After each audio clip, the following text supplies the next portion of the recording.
Yeah, it's a fraction of the roster uses blades, and then you have people that shoot and people that I'm like, come on, guys, it's not a lot of sword characters. Even if it was a fourth of the roster as sword characters, okay, 20 characters use swords. That's 60 other people to choose from. Calm down, it's not that big of a deal. But anywho, Hero got added. Hero's cool, so if you hadn't seen him. He's titled the Hero. He's from Dragon Quest, and the reason why he's titled Hero is in every Dragon Quest game, you name your main character. They don't technically have a name. People argue they could have used names, but actually the names they use are usually just the number of the game. Like the Hero from Dragon Quest 11, I think his name is just something that translates to 11. And people are like, but what about Erdrick? Erdrick is not a name. Erdrick is a title that is bestowed upon the hero from Dragon Quest 3, and then his descendants from Dragon Quest 1 and 2. And even the hero from Dragon Quest 11, at the end of his games, spoilies, gets the title of Erdrick. So, it's a title, it's not a name, guys. You could argue that they could have named him Erdrick, but not every main character in Dragon Quest receives the title of Erdrick. So they named him Hero because every main person in the Dragon Quest series is the hero of that game. So there we go. That was the reason why I went with that. It's not a big deal. I feel like people at that point were just being real fucking nitpicky because they needed a reason to not like this character. But the day of his release, because Sakurai did like, I don't want to say a live or like a direct, but he did do like a presentation where he just played the character, went over the moves, the stage, and all that good stuff for the hero. And then later that same day, because that came out at like 6 a.m. and I think Hero came out like 6 p.m. I think he came out like 12 hours later. So he dropped the same day they did the presentation. It was cool to see Sakurai just, sit down and hands-on show us how the character works. Sakurai showing the moves, playing against Jesus Christ, playing against a CPU, and he kind of kicked that CPU's ass. It was kind of dope to see Sakurai do that.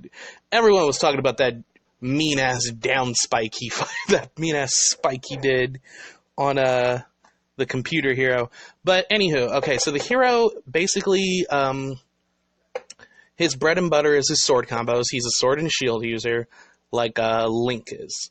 He's a sword and shield user like Link, and his magic the way his magic system works is almost like Robin's, but there are a few differences, and his main mechanic is going to be his down B, which is his command spell list. So I'll go over his melee stuff first. Like, he has sword slashes. If you tap A, he has his basic 3-hit sword combo. Forward A is a very powerful, like, downward arcish slash.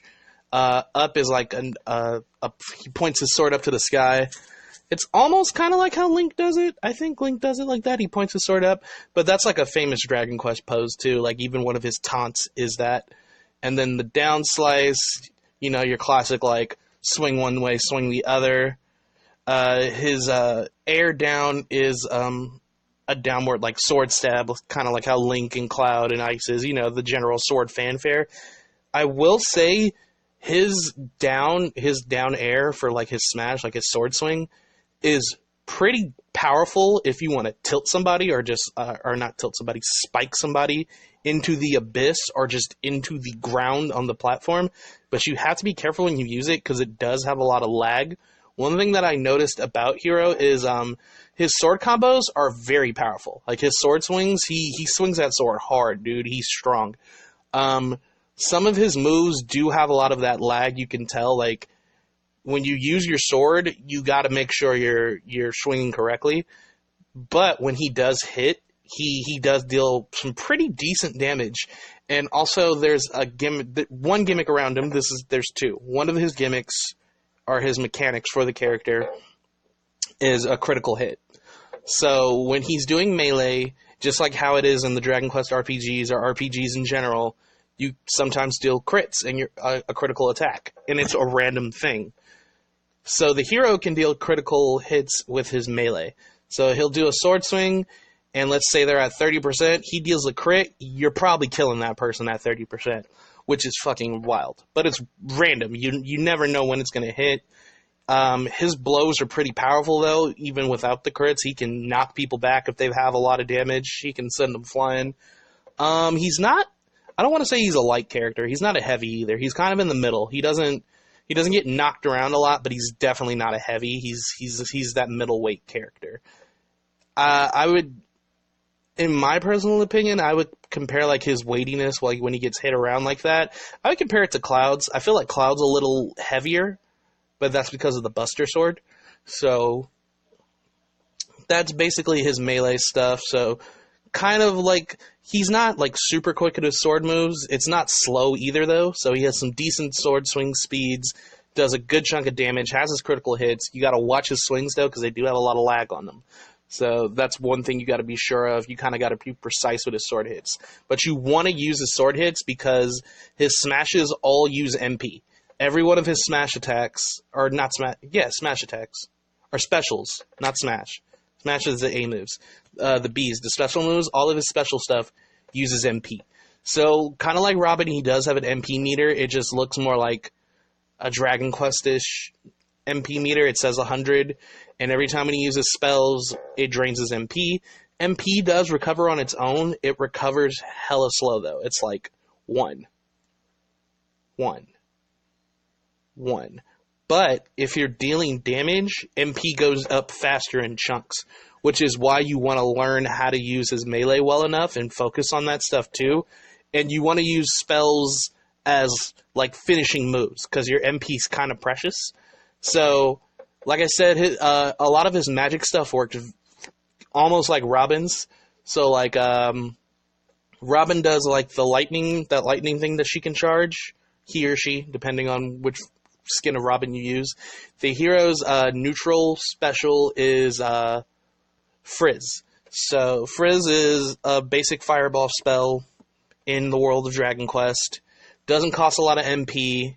I wrote the MPs down. I don't know where I put them because I do like using them. I got a lot of time like practicing with them.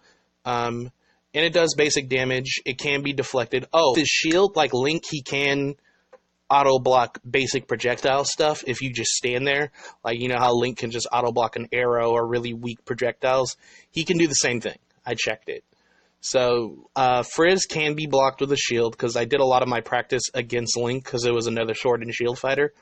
But you can charge it just like how Robin charges the lightning spell.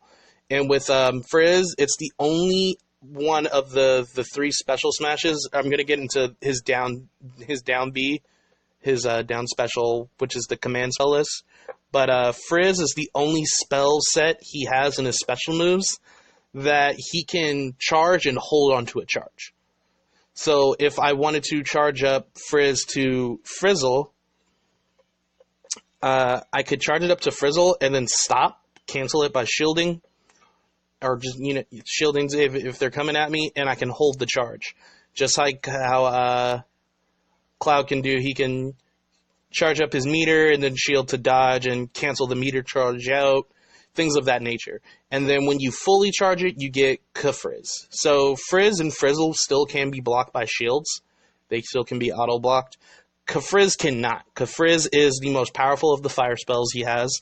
And it's a giant fucking fireball that... It doesn't move very fast, but it has a lot of range on the ground. It goes pretty far, and it does a good chunk of damage. So, like I said, you want to combo with his sword swings and then start hitting heavy with spells. So if you do a nice heavy sword swing, especially if you get a crit and they don't quite die, hit them with a K-Frizz, they probably will end up dying. K-Frizz eats up a good chunk of MP, so you got to be careful with that. So then his side B is Zap. Zap is the spell that eats up the most MP for him in terms of his specials in general, not counting like all the particulars in the command list. But I think even in the command list, Zap is probably the most taxing on his MP bar. So Zap does just neutral, just like doing it normally without holding it. Does like a light little kind of mid-ish range lightning blast and a sword swing kind of thing. So it can, like, you know, pressure people off, you get him to back up. If you hold it, he'll do Zapple. and that's a stronger version, just like how Frizzle is a stronger version of Frizz, but it takes a little longer to charge, so you gotta be careful. And then I believe the spell that eats up the most MP out of any of his spells, including the command list, is HiK-Up. HiK-Up is his strongest lightning spell on the list. Like I said, unlike with Frizz, you cannot hold charges with Zap.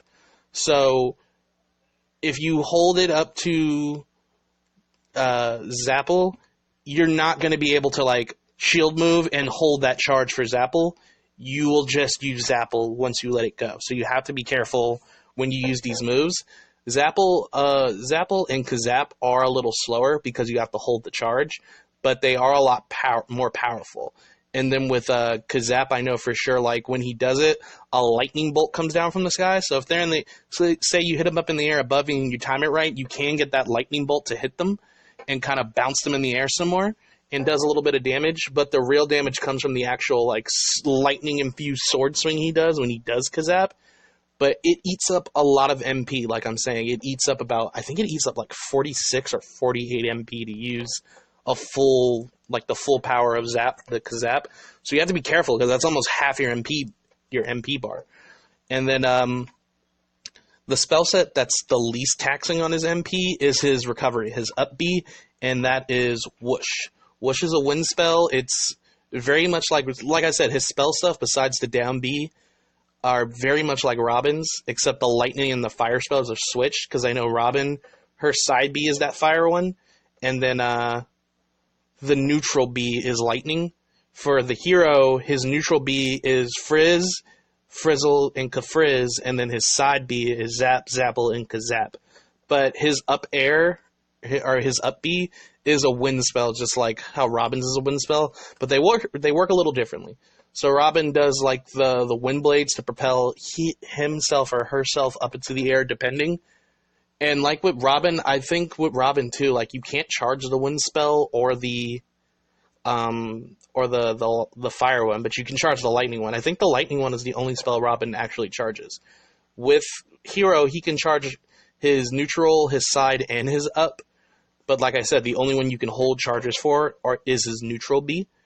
So if you, like I said, like let's say you do a spell like, okay, let me go over Whoosh real quick. So Whoosh is a wind spell. He basically, it only costs 2 MP too, 2 to 4 MP, something like that, because they want you to make sure you at least have enough MP to recover. Because if you don't have enough MP for Whoosh or any spell in general, nothing will happen. Like even if you had a Kafrizz like stored up, if you don't have the MP to use it, nothing will happen until you have the MP to use it. But Whoosh kind of shoots where why am I butchering this sentence? He shoots wind below himself and it pushes him up in the air. So that's how he ends up recovering. So Whoosh does like a light like push you up, just light and gentle. If you hold it for a little bit, you'll do the mid one, which is Swoosh, and that puts him up a more moderate amount in the air. And then if you hold it the longest, you get Swoosh, and that shoots you high into the air. Like that's actually a really good recovery spell, and it doesn't cost a lot of MP. Like Swoosh fully charged Swoosh I think only costs 28 MP. So as long as you can at least do a Swoosh like the mid-level one, which I think only costs like 16, you should be fine with playing like ledge game or being in the air on the side. Like I said, watch your MP, because if you burn it out, if you're just burning out spells and you get knocked over to the edge and you don't even have MP for a Swoosh, or a Swoosh isn't going to be or a Whoosh, and a Whoosh isn't going to be enough, or something like that, you're going to fall and die. Like there's no way around it. Also, the wind, the gust of wind, the tornadoes, if somebody's below you, like in the range of that tornado, they will take damage. So you can use that to your advantage. So let's say you're playing ledge game with somebody, or you're both on the side in the air, and you swoosh up, and that wind hits them. That could fuck them up, and then they can't recover, and then they fall to their death. Or you do that good old down spike that Sakurai did with the sword. Either or. But yeah, that's how his specials basically work. And his whole thing is you want to manage his MP. because you want to be able to deal heavy damage with spells. I'm like super groggy. I had work at like 7 a.m., so I got up at 6. I don't usually go to work that early, but scheduling stuff this week, so I'm like kind of groggy all over the place. Excuse me. But his whole thing is spell management, or MP management. So what you want to do is mainly focus on perfecting how your melee works, and maybe even hoping on those critical hits now and then. And your spells, you want to be finishers because you don't want to spam them because you don't want to burn out your MP. Because let's say you're like, oh, it's fine, I'll burn out my MP because then I'll just use, melee to keep myself okay and stable. That might not necessarily work because let's say you do that and you try to use melee to get your MP back up and they get the upper hand on you and knock you away. You don't have the MP to recover, you die. That's it. So you got to be real careful with him and watch that stuff. And so the main thing about Hero is his downbeat, which is the command spell list, which has brought up the most controversy about Hero and why maybe he should be banned or not. I personally don't think he should be banned, just the way the command spell list works, but I'll go over it.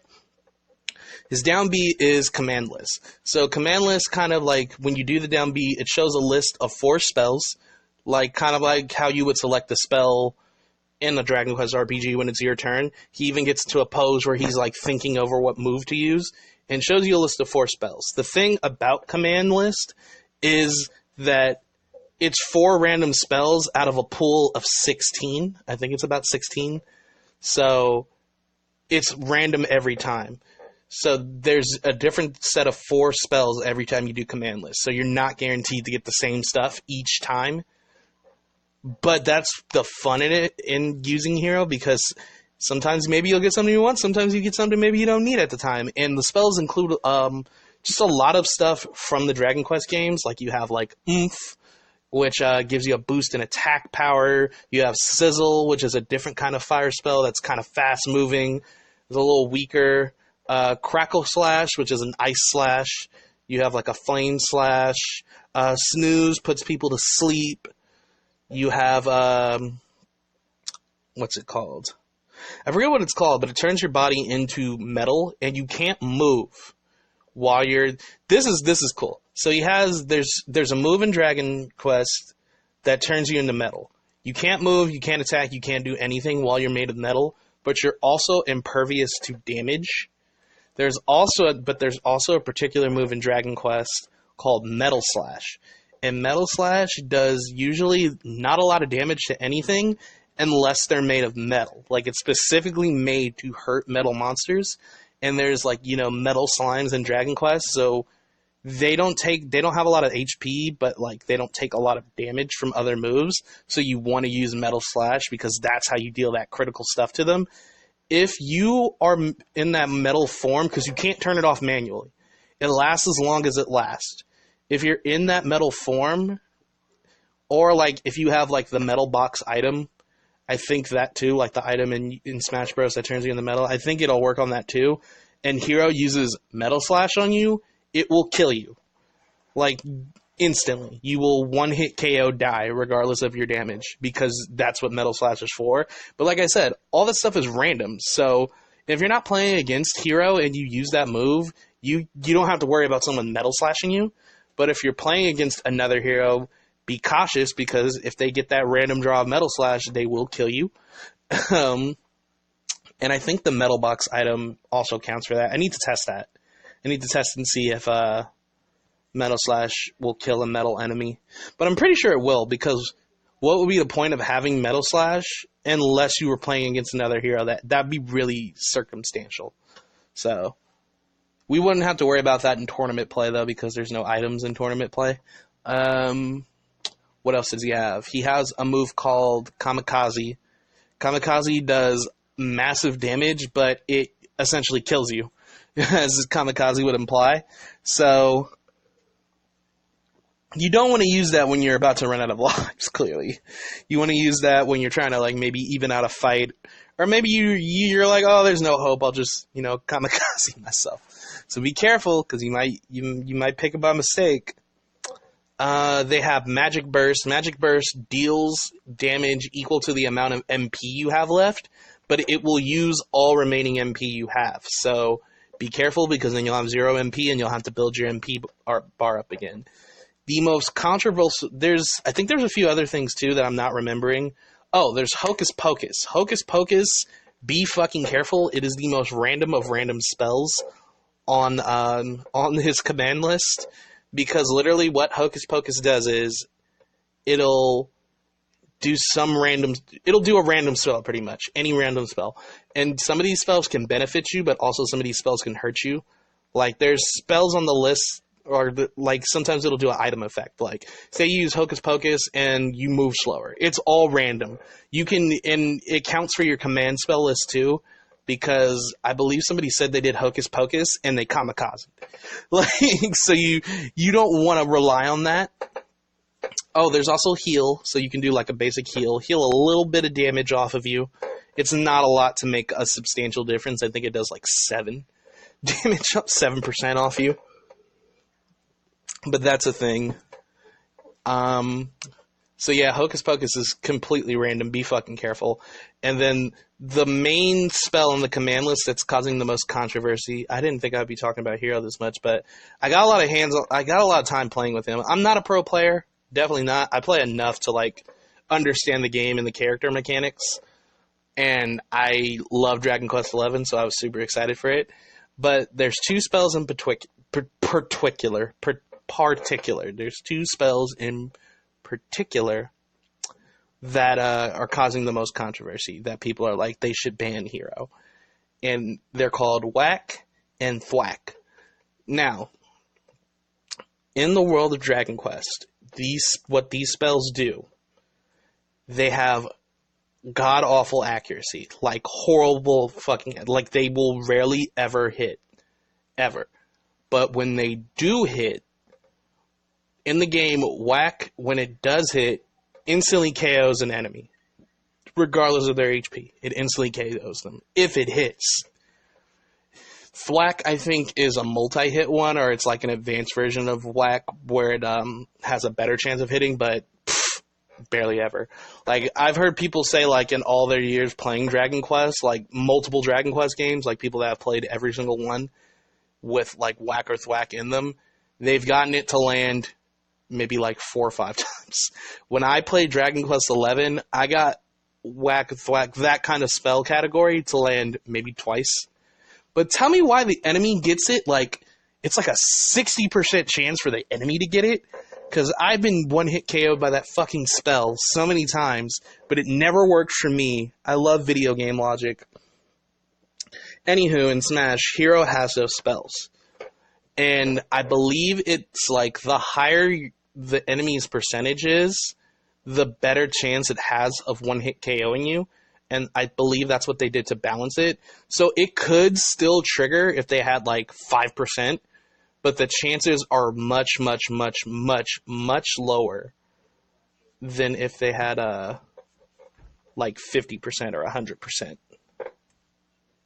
So the main issue with Whack and Thwack is people are complaining that they're getting one-hit KO'd when they play against Hero Online. People were complaining about it from when they showed it off during the presentation that Sakurai did, when they were talking about it, because they showed off every spell on the command list. But the thing I think is funny about it is, you guys, it's random. It's a random thing. Because people are going online and just straight up saying, he has one-hit KOs, he should be banned. This isn't fair. He has one-hit KOs. But they're not talking about how it's random. And they're probably going to say, well, it doesn't feel random because I've been thwacked like this many times. I'm like, okay, maybe you had high percentage. I have seen videos of people getting fucking insta-killed by thwack with low percentages. But at the same time, come on, y'all, dude. It's random. Also, you have to be within range. Like, Thwack, it does move. It's kind of like mid-ish range, but it doesn't go that far. So if you're, like, on the other side of the screen, it's not a threat to you. And it'll have to pull up on the command list, and they'll have to have the time to scroll down to wherever it is and select it. So you have plenty of time to stop them from using it. So chances are, if you get comboed into a thwack, you let that shit happen to your life. So that's my whole lowdown on Hero. Ho's gonna be mad. Ho's always mad. Ho's been mad that he got added since he's been coming in. But I think it's wild that people do that because Japan was people were losing their minds when Hero got added. Because I don't think a lot of people in the West understand that Dragon Quest is kind of like low-key the father of JRPGs. Like, it kind of set the standard for that genre of game. Like, even before Final Fantasy was a thing. So it's just kind of like, it paved the way for a lot of JRPG series and the JRPG genre in general. So yes, it more than deserves its slot. Who cares if it's a sword character? It deserves the slot. And it's just like, just don't play as him. Don't buy him. Oh, well, I already bought the season pass. That's your fault for not knowing what the other characters are going to be. You did that to yourself. Like me, I don't care who they add. Like, I'm not like the hugest Banjo-Kazooie fan. Mainly, not because I dislike them, mainly because I didn't play a lot of those games as a kid. I didn't have the console. So I played games at friends' houses. But I'm still super excited Banjo got added. I believe he deserves the slot too. And Japan got their character, and America got their character, so it's like, what's the big deal? That dual reveal was awesome. Like, the fact that they announced 2 DLZ characters in the same direct was dope. I'm glad they did that. Also glad they didn't do it back to back. I'm glad it was like spaced out. Like, later they did like, it opened with Hero being announced, and I think the last thing they showed was Banjo being announced, right? That was the last thing at the end of the Smash Direct. So, or the Direct in general. It was a whole Direct. They just did 2 Smash reveals. So, I think that was cool.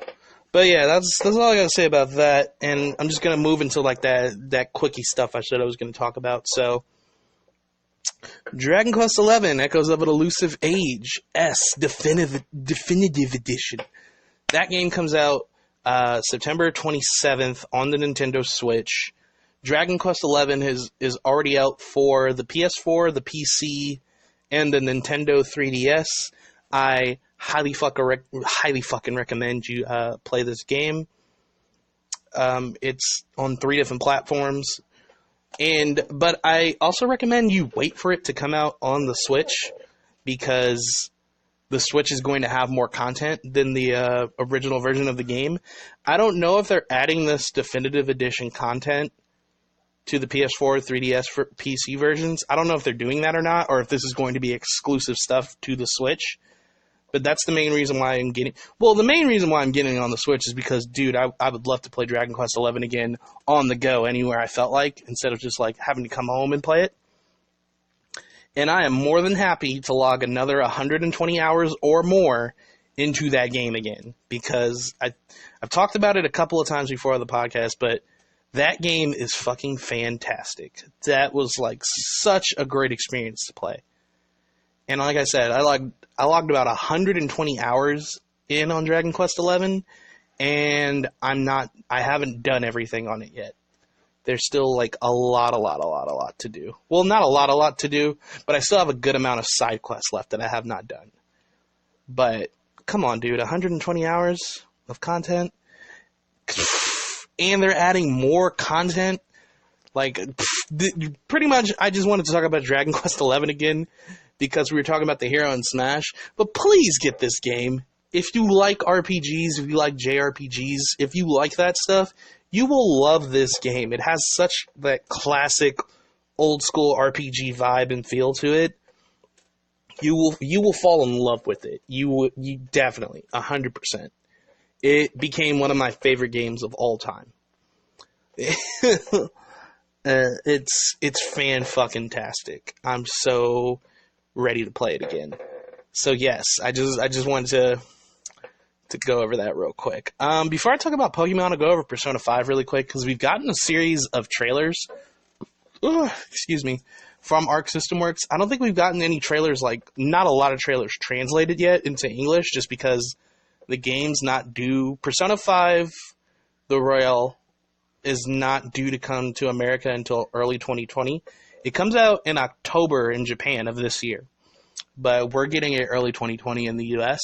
So they haven't given us a lot of trailers. I think we got like a launch trailer translated like a month or two ago. Like we got an English launch trailer.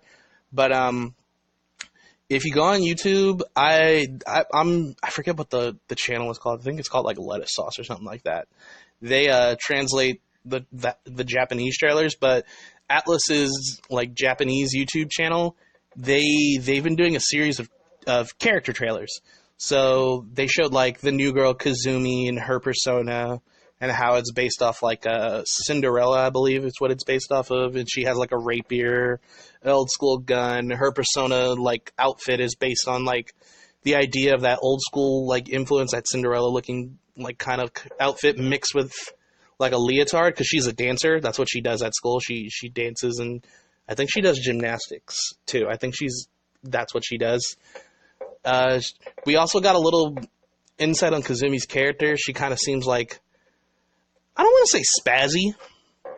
She's real energetic. She's real giddy. She likes to like hang out. She's bubbly. That's what the term is. But also from the little hints and bits we've been getting from like her talking in the trailers for Persona 5 Royale, she doesn't seem to be too keen on everything the Phantom Thieves are doing. So I don't know if she's going to be an enemy, kind of like a neutral. How she joins the team, we don't know yet if she joins the team, but it looks like she's going to join. I mean, she's getting a persona. We're also getting a new semester in the school year, so it looks that's going to add more content, more time to bond, probably mainly with Kazumi because we need the time if they're adding a whole new character. And they've done character trailers for all your party members, like Ryuji and An and Yusuke. I love these trailers because it shows you like new like bonding hangout time moments around the game, and it's also showing that we're getting team attacks, like not just between like your main character and them, but team attacks between in party members. Like I think the first character trailer they dropped after Kazumi was Ryuji's. And Ryuji and Yusuke have like some kind of team up move. How these team up moves are going to work, we don't know yet. At least I don't think they've told us yet. I might have to look up more information about it. But it looked they're like really unique and quirky. So I don't know if like these are just going to be in-game story progression things. If you have to raise bond levels up with characters to a certain point to get them to do it. Are we going to have them have hangout time as well? Is there going to be more time management? But the team moves look cool, and they showed them for, like, Ryuji and Yusuke had one, Ann and Yusuke had one, An and Yusuke had one, An and Morgana had one.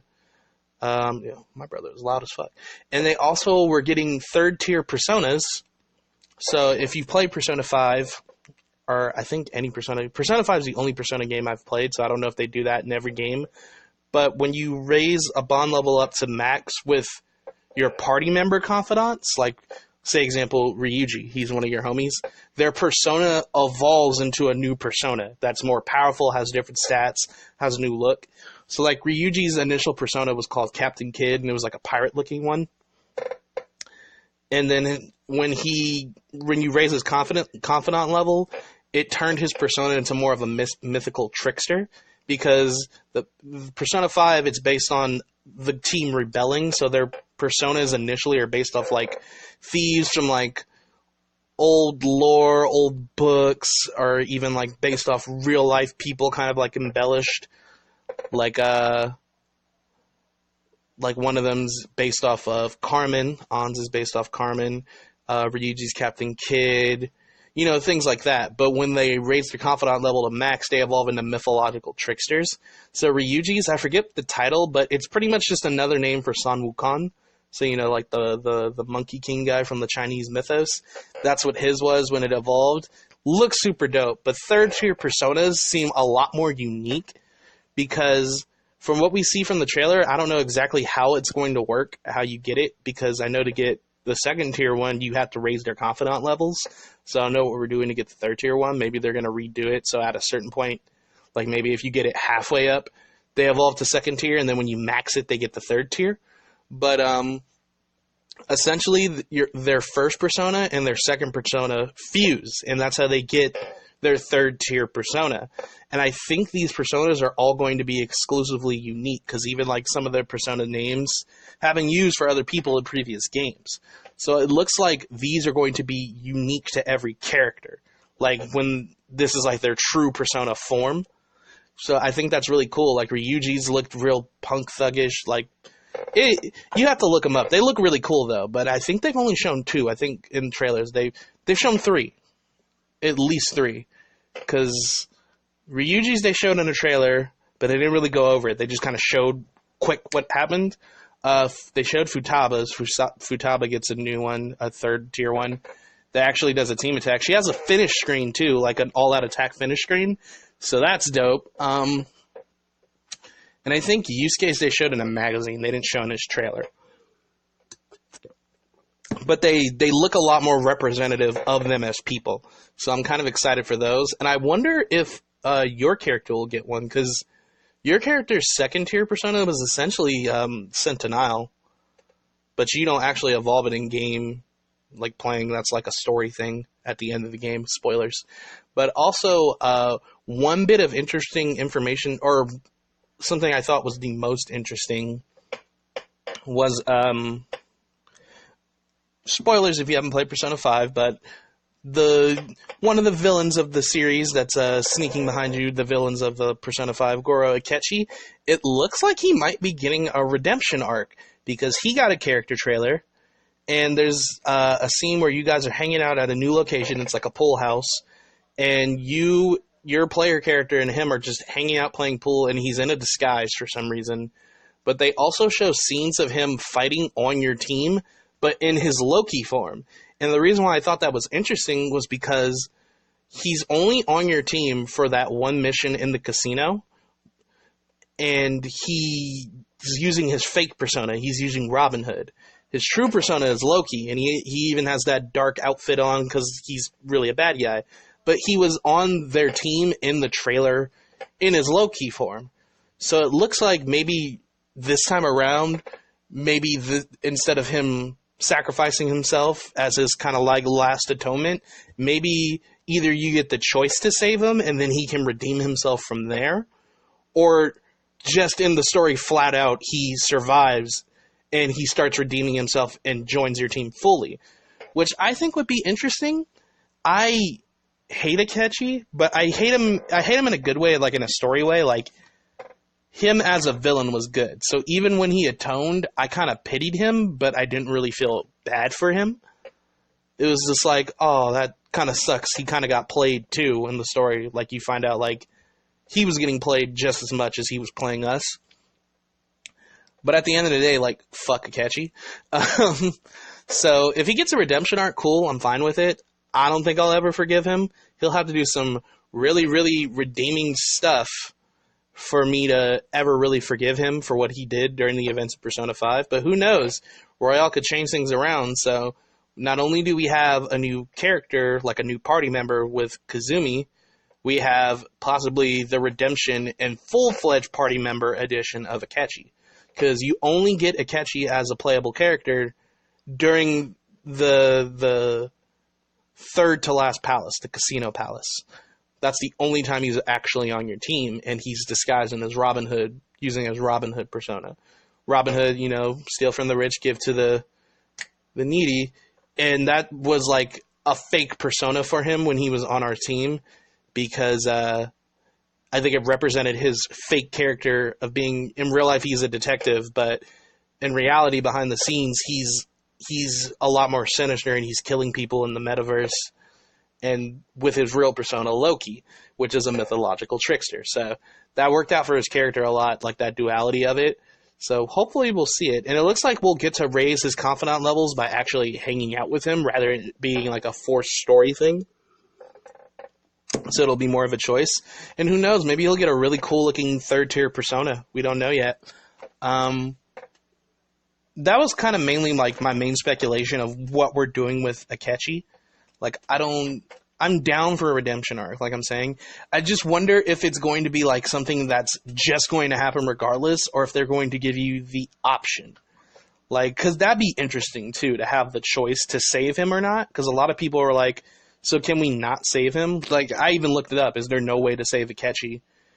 Because in Persona 5, at that point, there's no way to help him. Like, he's going to die. Like, he gives his life to help us escape. So that was, like, his last atonement after you beat his ass for the last time. So I wonder if this time around it's going to be like, what should we do, Joker? And they give you the option to either escape or try to help him. Or in the storyline, you're just going to help him. Or in the storyline, you leave, but this time he manages to survive by himself. And then he starts redeeming himself. But that's also really late game. Like, that's the second... There's only one palace left at that point. So I don't know exactly how they're incorporating Akechi. So that's what I'm wondering. Like, is that scene even still going to happen? Like, I wonder, like, how far they're extending the game. Because I think we're also getting a new palace for Kazumi specifically for when she gets her persona. So we'll see. We'll see what happens. But Persona 5 The Royale comes out, I think, early mid-October in Japan this year. And I don't think they've given an official release date yet for America. But they did say early 2020, so we'll have a bit to wait on. And then last thing I want to touch on in terms of like game news before maybe I address the whole gun violence shooting thing is Pokemon Sword and Shield. I know there's still a lot of controversy going on with Pokemon Sword and Shield with the whole the bring back the Galar deck or bring back the National Dex movement. If you haven't heard or if you didn't hear my podcast, like it was a while back, it was a couple back. They did confirm already. If you're not into Pokemon news, or Pokemon games in general, what Pokemon games usually do is you have a Pokédex for the region. So like, say you're in Kanto for the Gen 1ers out there, you have your Kanto region Pokédex, or we'll say Johto. We'll say second gen because first gen only had Kanto. So in Johto, you get like a Johto region Pokédex. It's the Johto Dex. So you only can get Pokemon from the Johto region. Like maybe Pokemon from Kanto are in Johto too, so they count on that Pokédex. But anything not on the Johto Dex, you can't get. And then when you beat the game, you get a National Dex. Now, for the Pokemon games, when you get a National Dex, it's usually after you beat the game. Well, it's always after you beat the game. You get the National Dex. The National Dex is for every Pokemon ever made from any generation. So when you beat the game and you can trade Pokemon over into your new game, they get added to the National Dex list, and that's essentially how you catch them all. They did announce already, a few months back already, that we weren't going to get a National Dex in Gen 8 due to limitations, and they wanted to improve graphics and this and that. They had excuses. So people got mad. I talked about it. I didn't think it was a big deal personally to me, just because when I get a new Pokemon game, I usually just catch new Pokemon from that region, like brand new Pokemon made for that gen specifically. So I never usually think about getting previous Pokemon, maybe until like endgame, when I get my faves in endgame to go online and battle competitively. I do understand the argument and understand why people are upset, and they should rightly be upset. If I had the personal choice to choose if I wanted a National Dex or not, I would want a National Dex. Yeah, I would want all the Pokemon in the game. But, like I said, it's not really hurting me wanting the game that much. I'm still excited for the game, even without the National Dex, but a lot of people are pissed. And it's not just that, it's led to a lot of other things people are complaining about, like Game Freak said, oh, we're going to work on, improving the graphics and animations. So that's a reason why the National Dex isn't happening. But people have been bringing up videos of like bad animation quality, or they're saying like this looks just like the 3DS version, so it doesn't. So they're calling them out for lying. They're like the battle animations don't look all that great. Battle animations from like Battle Revolution on the Wii look better than this. There's been a lot of like heavy controversy and hate being swung Game Freak's way. And I don't have enough time to really go over everything about it or like go over how I feel, but I've been keeping up to date with the news. I'm still all for getting Sword and Shield. I don't think you're a bad person or a sheep or just a shitty human being or an idiot for wanting the game still. I think that's dumb. I think people that say that need to chill the fuck out. Because if you don't want the game, that's perfectly fine. You have your reasons for not wanting the game. Don't be rude to people that are still getting the game. Let them get the game. You fucking sheep. This is why this is happening. Dude, get over it. People are going to buy the game. Okay, but you shouldn't be bothering people just because they disagree with you. I fully get the controversy. I fully agree that, like, hey man, you guys could do better. The game still looks like it's going to be fun. It still looks like I'm going to have a good time. I'm still going to get the game. I'm not fully going to judge it until I actually play it. And people are like, oh, I already played the hands-on demo and this and this. Okay, well, I didn't play it. So I'm not just going to take your opinion as 100% fact or proof that I should or shouldn't get it. I'm going to play it and judge it for myself. That's just personally how I feel about it. So that's that whole big deal. Like I said, I'm not going to fully go over it, but from what I've been seeing, like through videos and a lot of research and stuff, Lockston on his channel, he did like a 40 to 50 minute video going over the whole thing. And not to sum up his video, but personally for me to sum up that video, with that video's information, you guys should go check out that channel. It's called Lockston and Noggin. Great channel. Great fucking channel on YouTube. But that video, articles I've read, research I've done myself about the whole thing, it looks like you could sum it up to being Game Freak's not being lazy. They just kind of don't know what they're doing. If I had to boil it down, it seems more like the fact that they weren't ready to make a console game. Game Freak's mainly been making handheld stuff, especially with main series Pokemon games. A lot of those console spin-off titles that you see aren't directly made by Game Freak. They mainly only make the main series games, so they've only been used to making handheld games. So this is their actual first full-fledged console game. They probably thought they could do it the same way they always did it, with their kind of like, they don't have a lot of technical know-how in that department. They bit off more than they can chew. They panicked, so things had to get cut, and they tried to make excuses for it. So I don't think it's them being lazy. I think it's more of them kind of just being dumb, which is what me and a good friend of mine were actually talking about, like, way back.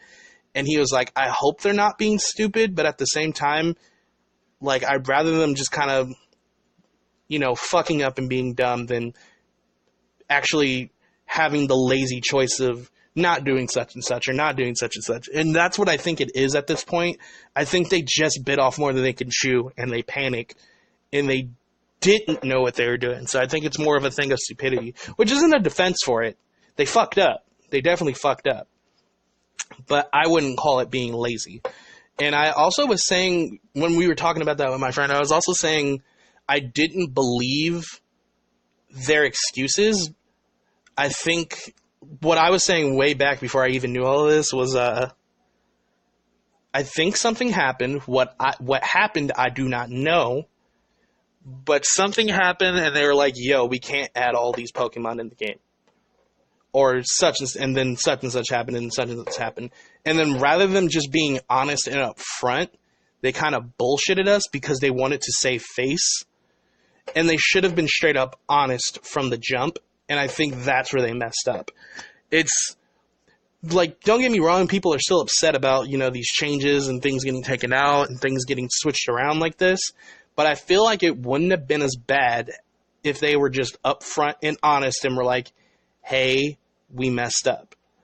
People still would have been upset, but now people are even more upset because they feel like they're being lied to. And I think that's just what's fueling the fire. And I think Game Freak had good intentions. They just didn't plan this one out correctly. So hopefully things go well. But also, like, the hate train is going too far. Like, I heard people are, like, commenting on wedding photo. People that work for Game Freak, they're commenting on their wedding photos about this and harassing them. Guys, chill. Like, you do not need to take it that far. Also, Game Freak is working on a game called Town, something like that. It looks pretty good from what I've seen. It looks like they're putting a lot of effort into that game, too. Maybe something to fall back on. But a lot of people are actually also doing a movement called don't buy towns even if it's good because they're disappointed with how Sword and Shield's going. That's absolutely fucking nonsense. Like, if you don't like Sword and Shield or the way it looks like it's about to come out, don't buy Sword and Shield. Don't fuck over an entire company just because they disappointed you with one game. If Town looks good and you want to play Town, buy Town. If you don't want to play Sword and Shield because you don't think Sword and Shield is up to par with what you want or expect or think it should be, don't buy Sword and Shield. They'll get the message. You know what I mean? And people are just wilding. But anywho, I want to point out more positive stuff because I am still excited for the game. I am still going in with like a bit of skepticism just because of the whole controversy. But I'm not going to let that blind my whole opinion of the game. I'm still excited for a lot of different things about the game and the aspects. So in the recent trailer we got on Wednesday, we were shown that there's going to be Galarion forms. In Gen 7, we got introduced to Alolan forms, and it was only for Kanto Pokemon, but certain Kanto Pokemon in Alola evolved and adapted to the region in different ways, so they got different forms. Like Vulpix is normally a fire type, but in the Alolan region, they live up in the mountains, and it's cold and snowy up there, so they became ice types. So you have Alolan, Ninetales, and Vulpix that are, I think they're Ice Fairy, actually, too.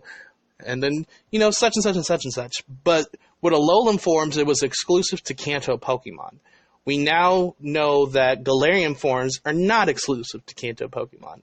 We only got shown, technically, 2 Galarion Pokemon, but there's something interesting about them. First off, we got shown Galarion Weezing, which I know is a first-gen Mon, but give me a second if you didn't see the trailer. Galarion Weezing, I think, looks really funny and, like, cool.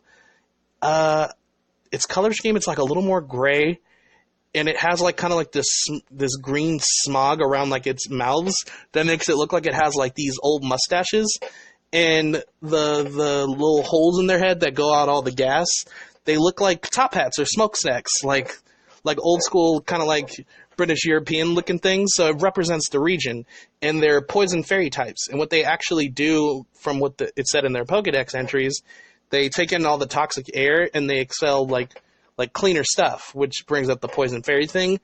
Poison fairy is also a really good fucking type because fairies were weak to poison. So now they're not. This Pokemon's not going to be weak to poison, and it's going to be a Dragon Slayer. So how many times are we going to get to say, oh, look, I got a Weezing that's a Dragon Slayer? Because it's immune. So what can hurt it? What hurts fairy? Besides poison. I know poison is super effective, but it's a poison fairy type. I don't remember, but I think it only had like 2 things that was super effective against it, and now one of them got canceled out. So Galarion Weezing's gonna be an interesting Mon. But the other Galarion form we saw, which I think is fucking dope because it's a Hoenn Pokemon that I think needed some love, was the Zigzagoon line. So we do have Galarion Zigzagoon. It's, instead of a normal type, it's a dark normal type. And it's black and white color palette. I don't know why I'm so lispy today. It's a black and white color palette. And people were comparing its design to like an emo band, like some like My Chemical Romance thing. It looks like it has more of a Kiss influence because it has like a black star kind of thing around its eyes, like how Kiss had the makeup and the white pattern, and it has its tongue sticking out like Gene Simmons. And you see that more in its evolution when it becomes, you know, the Galarian Lion, same color palette thing, same tongue sticking out, but it's even longer. Here's the cool thing. Apparently, Galarian forms of Pokemon, certain Pokemon with a Galarian form will have new evolutions. So normally, the final evolution for Zigzagoon is Lioon. Galarian Lioon can evolve. So that's a new thing. So now more Galarian forms might have evolutions. So we might see new evolutions for old Pokemon, which has happened before. We've seen that happen in 4th Gen with like Magmortar and Electivire. But they're new variations of those Pokemon, so that's kind of like a double whammy. So Lioon evolves into a Pokemon called Obstagoon, and it's like standing on its hind legs, and it totally looks like fucking Gene Simmons if Gene Simmons had a persona. and it's like it has its tongue sticking out. It has like the same like kind of like get up similar to what Kiss wears on stage, and it looks fucking dope. It looks really cool, and I think there was even an article with Gene Simmons like approving it. it looks like he was like, yo, that's cool. Like it totally has the Kiss influence, so that was cool too. And another thing we got shown was rivals. We have more than one rival, so I think that's going to be cool because now we have different storylines, because you had your rival HiK-Upp, your initial rival. It's probably going to be your main one, who is the younger brother of the champion, so you see his motivation. He wants to follow in the footsteps, so maybe we'll see some character development with that. I forget the other two rivals' names, but one of them is a dude who has an endorsement directly from the chairman of the whole Pokemon battle scene, and looks like this really tough trainer, and he wants to be champion for his own personal reasons. They have not revealed it yet. And the other person is another girl. She's like she's a girl that she looks like kind of like a punk rocker girl, and she has her own specific reasons for also wanting to be champion. It's another rival. The unique thing about her is she's followed around by like a fan club essentially, but they're the evil team. They're called Team Yell. And they're like these really funny dressed like punk rock dudes. They look like 30-year-old people that never gave up the punk scene. And they exclusively follow this girl around and are her fan club. Like they have like posters of her and shit. So I think they're doing another Sun and Moon thing where like the evil team isn't really going to be the main villain. Because I think Team Yell is exclusively going to be around whenever she's around. So maybe she's kind of like the leader of Team Yell. But she's not going to be the main villain rival, or the main villain. Like, there's probably going to be something darker going on. But I kind of like that aspect. Another one, me and my friend were talking about again, is like, I love Team Skull from Gen 7, and I like the idea of Team Yell. Because I like the idea of teams not being too world domination-like lately, because we got a lot of that. Not that I don't like Team Aqua, Team Magma, Team Galactic, Team Plasma, Team Flare, and all of that. But I liked them going back to the idea, like, this evil team's just kind of like this evil team for thuggish reasons. Like, I love Team Rocket because they were like a mafia. They were a mob. They didn't care about world domination. They cared about making that money. Like, they wanted to steal Pokemon and get rich. That was the goal. They were just like a gang. Like, they weren't talking about like, I want to destroy the world and cleanse it and make it new. Those villains are cool, do not get me wrong, but it's refreshing to not have that constantly again, and just kind of have like these goofy kind of villains like Team Skull, were straight up like these street punks, and then you have Team Yell, like this rowdy gang that follows this girl around and is her fan club. I like the idea. I like that they're doing different stuff. So, we'll see what happens. Pokemon Sword and Shield are coming out November 15th.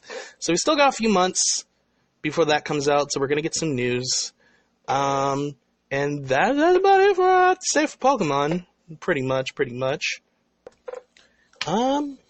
This has kind of been a spazzy podcast. I just kind of I just wanted to wing it today. Just wanted to go over, like, stuff I'm giddy for and what I was thinking about when it came to all these games and whatnot. How I felt about the Hero on Smash. So that's it for all I had to say about that. Before we close it out, I'm just going to talk about the whole video game violence thing. So I know you guys all know about the 2 shootings that went down recently. Tragic stuff. Very, very, like... And it's crazy because I feel like people are sad about it still, like, but we're so desensitized to it at the same time, because this is just part of the course for us now, and it's kind of fucking ridiculous that it is. That people can just not even go into a fucking, like, Walmart and shop one day without worrying about the dangers of being shot at, so.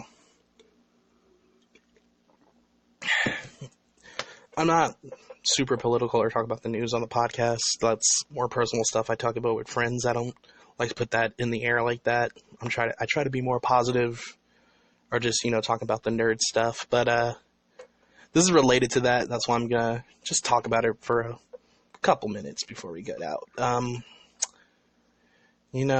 Government, politicians, they're doing the huge, where things of this nature happen, and instead of addressing the actual issues of why these things happen, why there's these mass shootings, why these crazy, mentally ill, racist people do such fucking heinous, disgusting shit. It's the games. It's the video games' fault.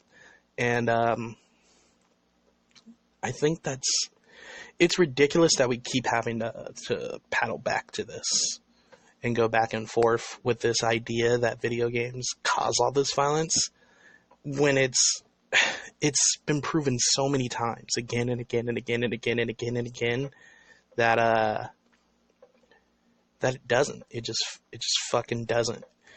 And it's getting crazy because we have the ESRB, we have the rating system, so parents can know what games are suitable for their children in the first place. It's not, the games aren't causing the violence, but at the same time, there's already steps to stop kids from doing that and having access to that, and parents don't fucking care. So it's more of a home issue. People have personal issues. People have family issues. People have hate in their hearts because that's how they were raised. There's so many other factors that cause these things, and video games is not one of them. Oh, he played a lot of video games, so that must explain why he shot up this place. It's just like, I play a lot of video games. I've been playing video games all my fucking life. I've never had the thought has never fucking crossed my mind to just go out and shoot a bunch of people. It's fucking stupid. And I'm just kind of ranting about this at this point. Like, I don't want to get into the details of it just because, like, I know it'd just piss me off. I'm already kind of upset even having to bring it up, but it's something I should bring up. One of my friends was telling me, like, I should talk about this whole situation, and I didn't want to get too deep into it. I tried, like I said, I just wanted to talk about things I was excited for with games and whatnot, but this kind of relates, and, you know, it recently happened, so it's something I couldn't just, you know, fucking ignore. And I don't know, man. If you really feel like games cause violence, I don't know what to tell you, because a basic Google search can prove to you that it doesn't. But maybe you have something you Google that proves me wrong, because, you know, everyone just Googles and looks through stuff until they see what they want to see. Everyone does research until they find what they want to find. And it's just so ridiculous that this is an issue again and again and again and again.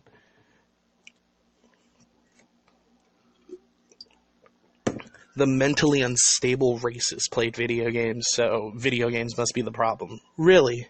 Really? Is that what it is? Is that what it is? Really? Fucking...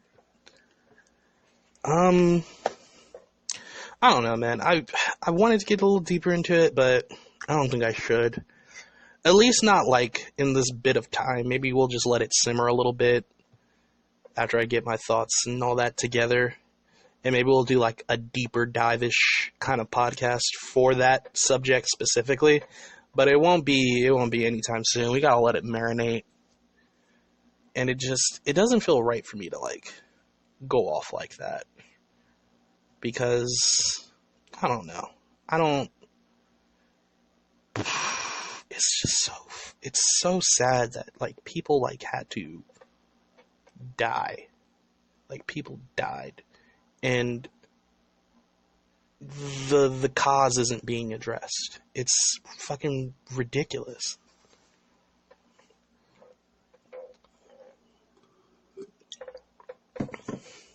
Like, Walmart's pulling violent games off their display shelves, but you can still buy guns at Walmart.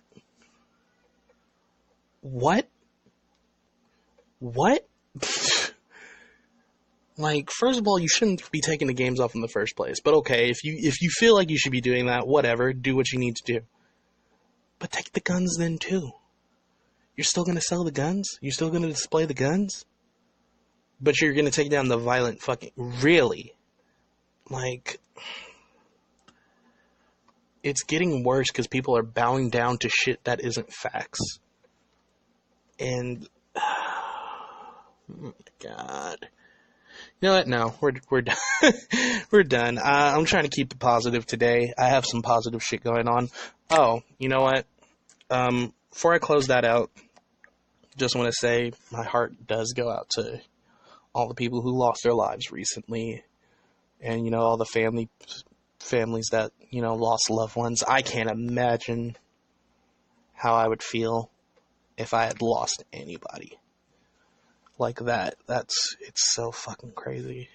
Just be safe out there, guys, and watch your surroundings, and make sure the people that you love know that you love them, because fucking America, dude, it's fucking crazy. But I don't want to say thoughts and prayers, because thoughts and prayers don't do fucking anything. We gotta take action. Everybody has to take more action. So I just want to close out with that. Be safe, be careful, be smart, and look up the facts, do your research. But let's try to close it out on a more positive note. So before we go, I just want to say next week's podcast will be about the new anime I was talking about the other week. We're going to be talking about Fire Force, Demon Slayer, and Dr. Stone. I'm just going to give brief rundowns of them, how I feel about them so far, the episodes. So be sure to tune in for that if you're an anime fan, because we're going to be doing that. And then the week after that, we'll be back on our Yu Yu Hakusho analysis stuff. We'll be going over the Dark Tournament. So the first part of it will be like the earlier rounds of the Dark Tournament, and then part 2 will either be the semifinals and the finals, or just exclusively the finals, which I kind of hope I end up getting to. I'd love part 2 to just be about the finals in general. Give me a lot more time to like go over each fight and each person's like drive and motivations and the whole tournament and what that arc meant as a whole. Because the Dark Tournament was the tournament itself was just a backdrop for the real story going on there, which was the younger Toguro, Genkai, and how Yusuke resolved that conflict after all those years. So that's what we'll be talking about. But next week we'll be doing new anime talk. So if you're into anime, please stick around. Please tune in for that. Stick around. Tune in for that. Especially if you read it. If you've already been reading Fire Force and Demon Slayer and Dr. Stone.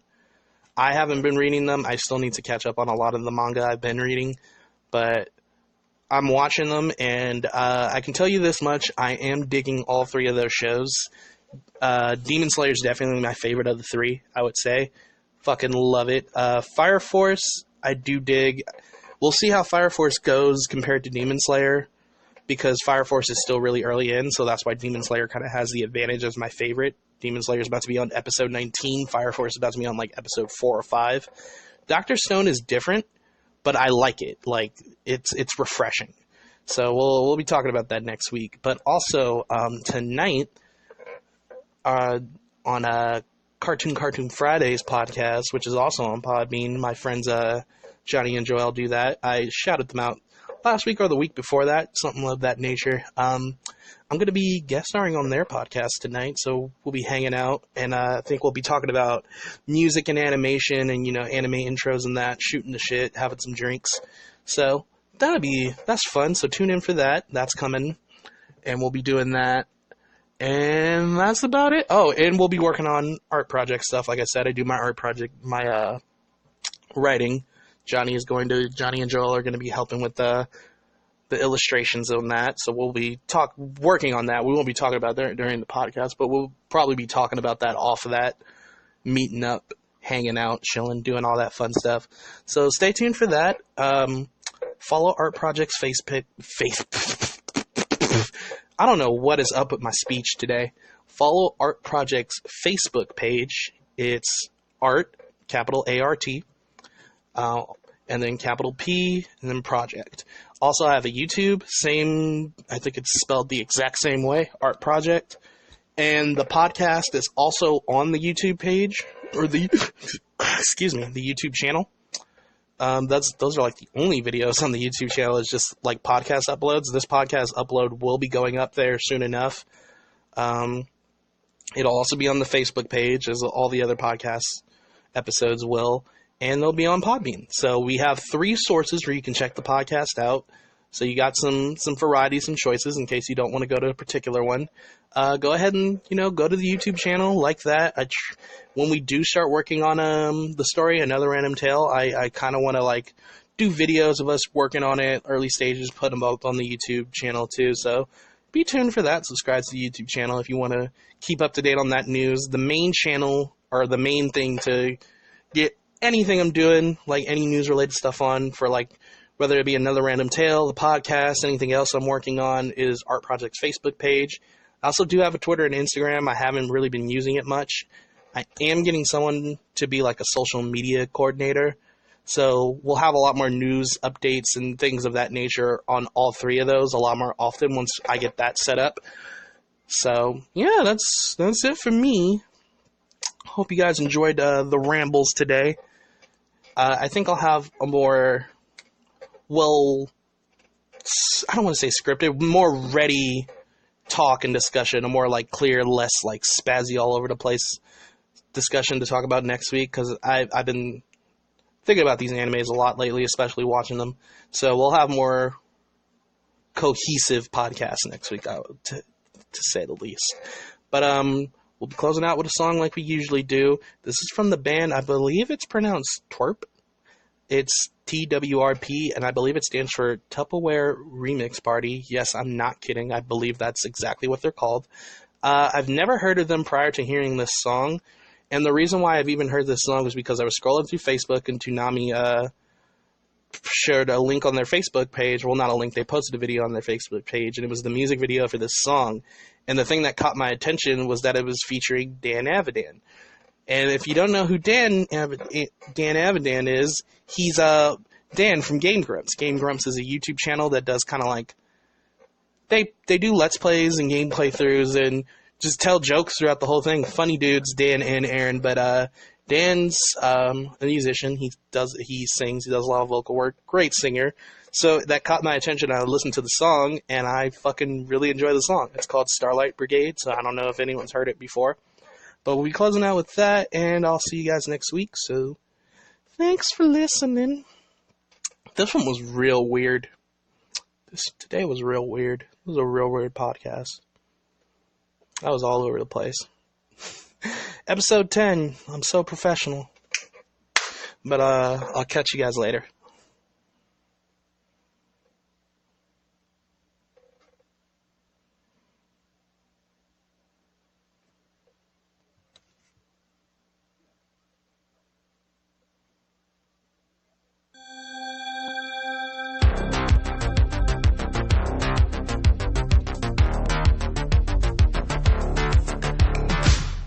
When I look up at the sky, what meets my eyes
Dude, I said this podcast was going to be like 40 minutes today. It's the normal fucking... I don't know what I'm doing. I don't. I'm just winging it. Chicken winging it.